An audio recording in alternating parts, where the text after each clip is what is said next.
Friends, இன்னும் விழாக்கில் என்னன்னு பார்த்தீங்கன்னா, நம்ம வீட்டில் பூத்த குண்டு மல்லிகைப்பூ, அதுக்கப்புறம் வந்து மஞ்சள் கனகாம்பரம்.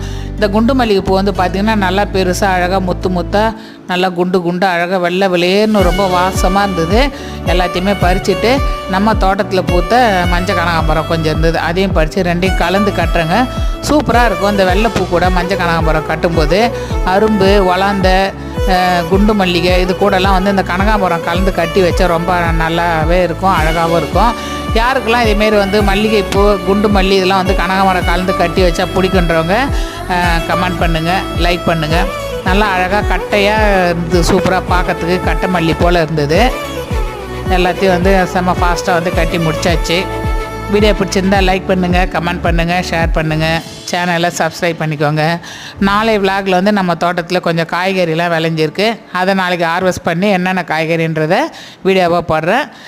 தேங்க்யூ ஃபார் வாட்சிங்.